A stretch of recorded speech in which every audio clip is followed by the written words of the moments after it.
YouTube, gue nonton di cuplikan-cuplikan doang gitu awalnya. Terus pas udah tahu ya baru nonton fullnya di Falcon gitu sih. Itu ketika mengingat nonton film mengingat film Ajaib Babi.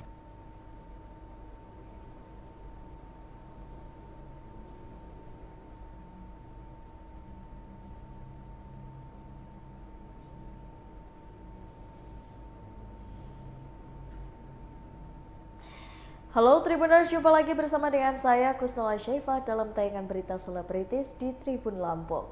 Kami akan menyajikan informasi menarik dan terupdate seputar selebritis tanah air untuk Anda. Dan inilah berita selebritis selengkapnya. Berita pertama datang dari Adipati Dolken yang perdana bermain film horor dengan peran antagonis.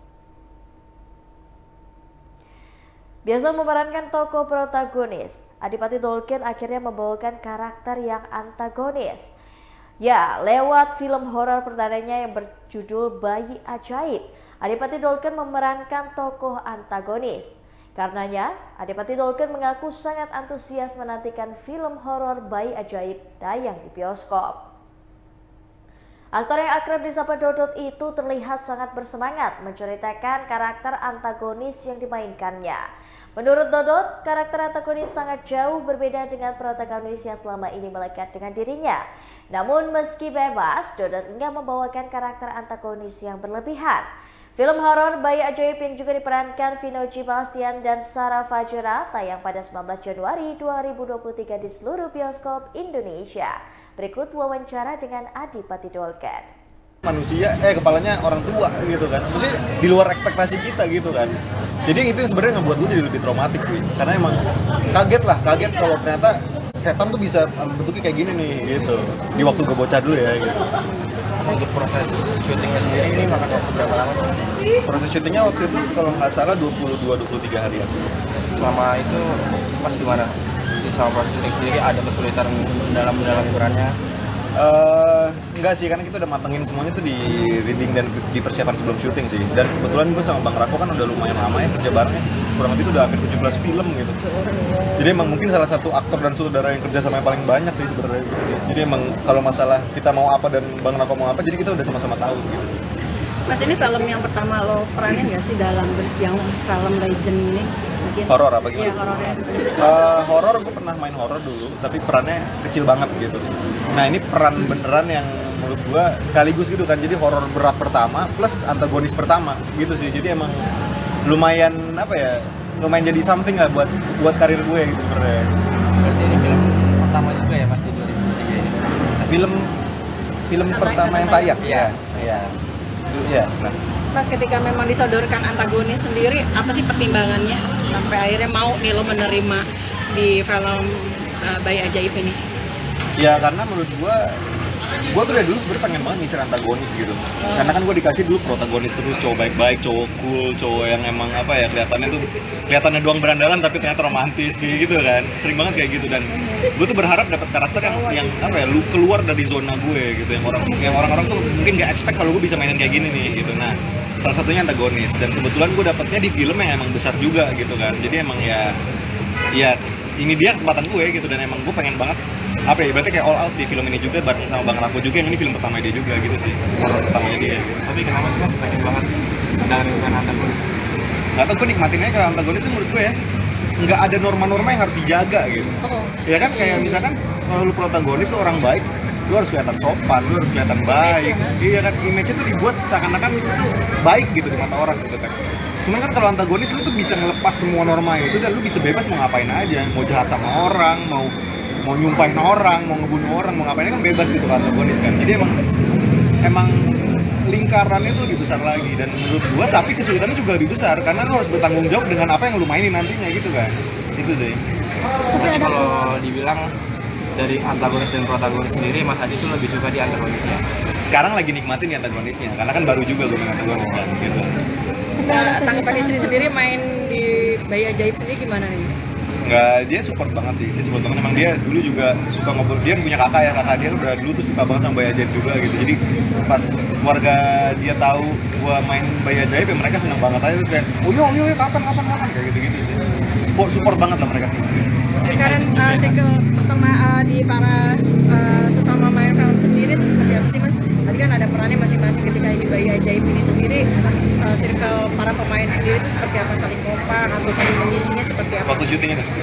Iya, ya Vino kalian tahu lah ya, mesti dia aktor yang keren banget juga gitu ya. Dan emang ya Vino gitu, dan kita juga mesti kalau main, gue udah pernah main sama Vino juga sebelumnya, jadi emang kita udah punya chemistry lah di situ. Dan kita udah lumayan saling support gitu. Sama Sarah gue juga udah pernah main bareng juga, jadi kita udah kenal, kita udah saling support juga. Mesti kayak pendekatannya itu nggak sesulit kayak kita belum pernah kenal sama orangnya gitu sih. Jadi emang di Bayi Ajaib ini emang timnya lumayan solid sih menurut gue. Gitu. Mas, tapi kalau punya pengalaman, lo tuh orang yang penakut gak sih gitu setiap lo beradakan yang film serem gitu ya, misalkan ini legend gitu, lo sendiri kok orangnya penakut gak sih kalau boleh tau? Enggak lagi, gue tipikal yang kayaknya tuh apa ya, nggak sensitif gitu, jadi kayak hampir nggak pernah digangguin, walaupun pernah digangguin, cuman maksudnya kayak hampir nggak pernah dan cuek aja gitu, nggak pernah yang kayak merinding tiba-tiba ketakutan gitu, nggak pernah sih. Tapi selama proses syuting ini ada nggak tuh Mas gangguan gitu? Gangguannya nanti itu boleh tanya, ini kan abis ini wawancara si Sarah kan? Ya, Sarah, ntar tanya Sarah, dia punya ceritanya. Tapi punya pengalaman itu langsung Di antara ngawang, aku pernah cerita dulu waktu di Masih dari pemain dari film Bayi Ajaib. Kali ini datang dari Vino G. Bastian yang justru tidak nyaman di lokasi syuting karena ada beberapa alasan ini. Bermain film horor Bayi Ajaib beruntung Vino G. Bastian tidak sampai mengawali dan mengalami peristiwa mistis. Suami dari Marsha Timothy itu menyebut bukan tipe dia yang sensitif dalam mencuri keberadaan dan makhluk astral. Walau begitu, aktor 40 tahun ini mengaku bahwa lokasi syuting Bayi Ajaib ini terasa sangat menakutkan. Pasalnya, syuting Bayi Ajaib ini dilakukan di sebuah kawasan dan rumah jadul yang jarang disentuh oleh manusia. Menurut Vino, ia merasa tidak nyaman ketika berada di rumah zaman dulu yang dijadikan tempat syutingnya itu. Berikut wawancara dengan Zino G. Bastian. yang mengklaim akan membuat film Bayi Ajaib ini gitu. Terus tiba-tiba dihubungin sama Falcon, oh jadi sekarang dibikin sama Falcon dan ini beneran Bayi Ajaib yang dulu kan. Saya langsung mau tuh karena dulunya memang film ini cukup bikin saya dan keluarga traumatis. Dulu tuh sempet nontonnya tuh di Betamax dulu. Di Betamax kita sewa nonton rame-rame dulu karena tinggalnya masih di kampung kan, jadi biasanya kalau punya satu film tuh yang tetangga-tetangga pada ikut nonton tuh. Nah dari situ tuh mulai tahu si Bayi Ajaib ini ternyata salah satu karakter horor legendaris Indonesia yang cukup ikonik. Dan ketika mau dibuat lagi, saya sih langsung kepengen banget gitu. Jadi apapun juga saya kepengen gitu, karena buat saya ini sebagai penghormatan, sebagai tribute buat film horor Indonesia yang pernah sukses di zamannya. Jadi mengingat zaman masa kecil dulu apa masa muda dulu Mas nonton film Ajaib di zaman Masih kecil dulu, soalnya ini kan tahun 82 kan filmnya. Saya lahir tahun 82, jadi tapi saya nontonnya itu udah tahun 90-an. Udah di format Betamax gitu. Nah itu aja saya masih ngeliatnya tuh masih trauma gitu kalau mau ke kamar mandi. Biasanya tuh kalau ada adegan yang film zaman dulu begitu mau ngegayung kan bak zaman dulu kan gede-gede tuh, ada bayangan muka setan orang tua tuh udah langsung parno tuh ke kamar mandi minta ditemenin. Terus begitu pas ditawarin lagi, jadi siapa nih? Ternyata jadi bapaknya si Bayi Ajaib itu, dulunya dimainin sama Muni Cader. Dan buat saya karakternya cukup kuat sih, jadi kayaknya buat bergabung di film ini cukup menantang gitu. Perbedaannya sendiri mungkin ada Mas dari ceritanya sendiri mungkin, dan dari segi pengemasan filmnya sendiri. Benang merahnya sih tetap sama seperti film tahun 1982. Cuman justru yang menarik adalah biasanya kalau misalnya film horor itu kan di remake itu tahunnya jadi lebih baru gitu, lebih masa kini. Nah justru itu tahunnya dari tahun 1982 dimundurin lagi sama Mas Rako jadi tahun 1900-an gitu. Jadi secara art, secara production desainnya, secara pakaiannya itu jadi lebih mundur lagi ke tahun 1900-an, baju-bajunya lebih menarik gitu. Terus karakter-karakter yang ada di film tahun 2023 ini juga lebih kuat gitu, juga lebih lebih digali lagi gitu. Jadi kemunculan karakter yang ada di film ini tuh nggak cuma tempelan ataupun kalau misalnya kita nonton versi 1982 ini tuh kayak melengkapi gitu loh, melengkapi atau menutupi lubang-lubang yang ada di film tahun 82-nya. Perannya di sini gimana Mas? Ada tantangan tersendiri ya sih di Bayi Ajaib yang sekarang ini?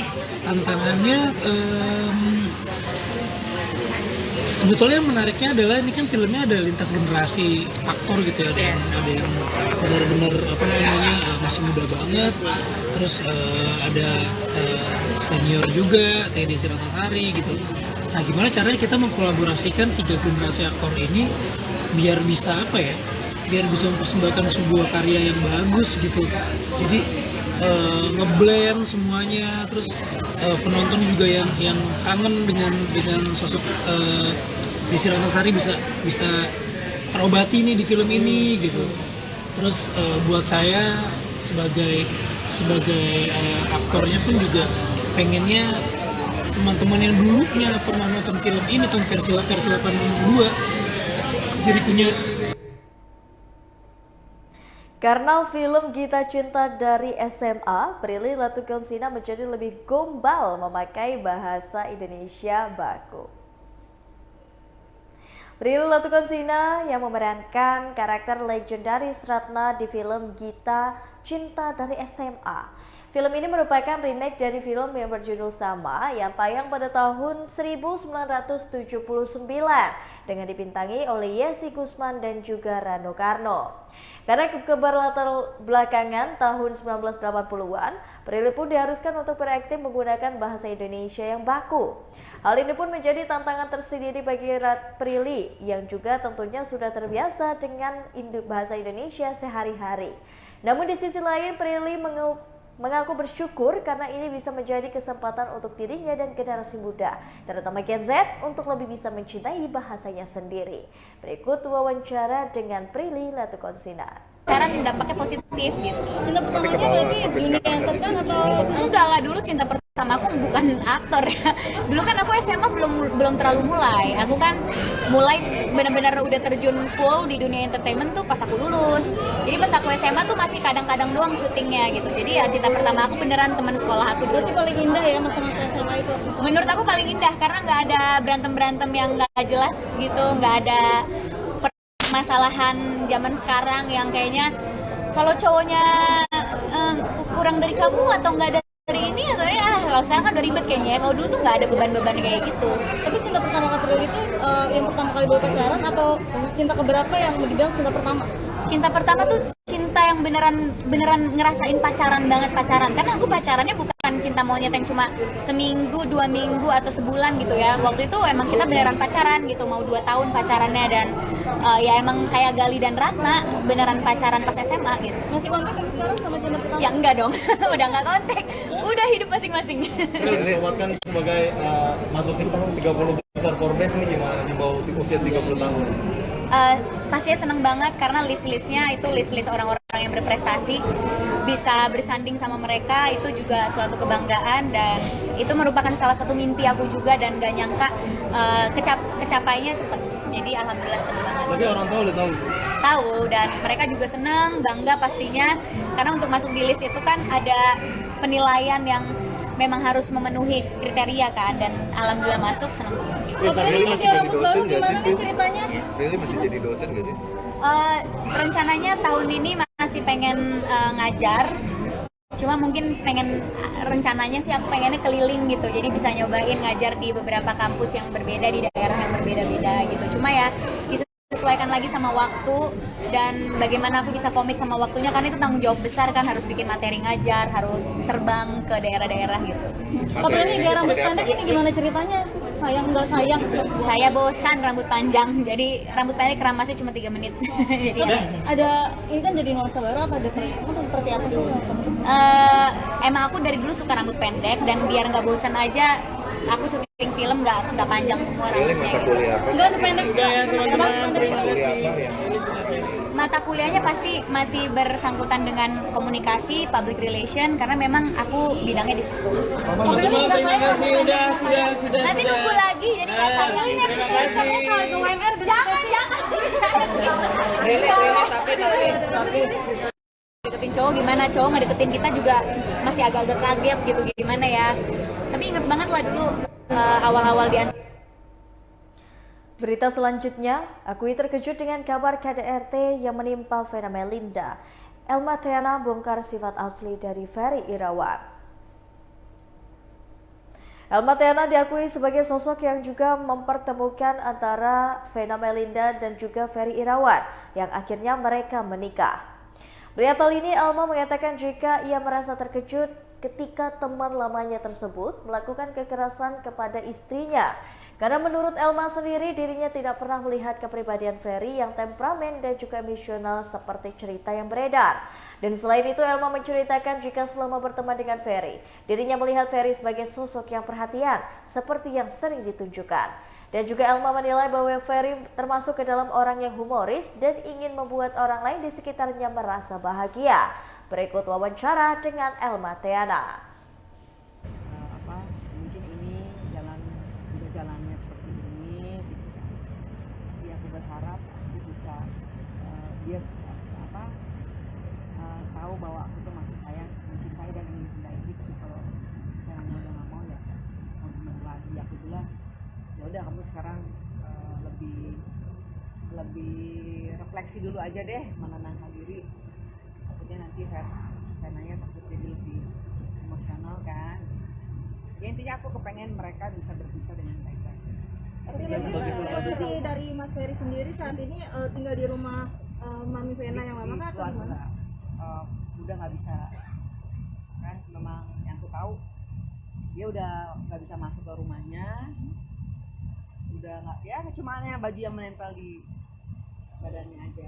Ada sebagai sahabat pernah kan katanya yang nyeblangin ya, ada merasa sedikit kalau aku merasa bersalah, akunya mesti harus tahu dari awal dong gitu kan. Aku tuh nggak melihat sosok pribadi Ferry yang temperamen dan emosional ya gitu. Jadi makanya pas dibilang Ferry KDRT itu aku terkejut banget, kaget banget. Aku Ferry sekasar itu sama perempuan gitu kan.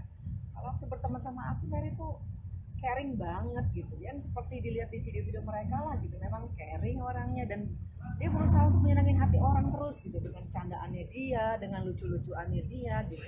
Bahkan bisa dilihat kan video-video sebelumnya betapa Vena tuh bahagianya bersama Ferry gitu kan, dengan ngakak-ngakaknya apa. Itulah pribadi yang saya tahu soal Ferry gitu kan.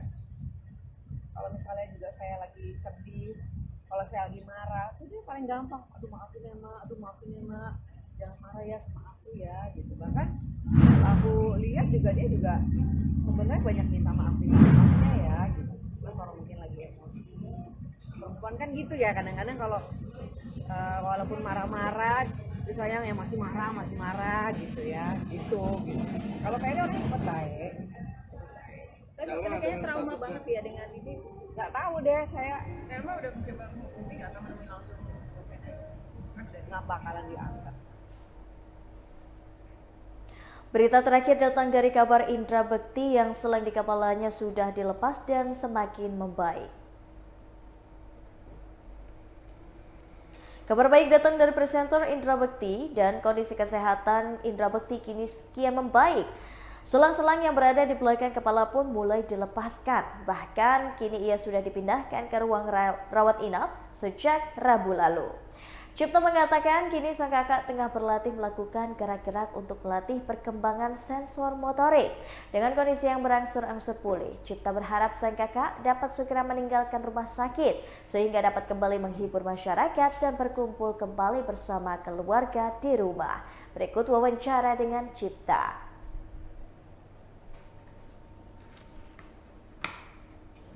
Untuk saat ini udah ada di mana sih? Apakah udah dirawat di ruang rawat inap? Ya, jadi kemarin dari hari Rabu itu jam 12 siang itu Bang Indra udah dipindah dari ruang ICU ke ruang rawat inap. Karena mungkin juga dari hasilnya itu dokter mungkin melihat hasilnya sudah cukup baik, jadi sudah bisa dipindahkan ke ruang rawat inap. Berarti pindah ke rawat inap udah sejak dari hari Rabu ya? Hari Rabu. Nah, kabarnya tidak boleh menjenguk ya, padahal udah pindah ke ruang rawat inap, itu kenapa sih Ya, Mas Gibran? jadi dimaksimalkan dengan sangat-sangat gitu ya, karena kan pindah ke ruang rawat inap ini bukan berarti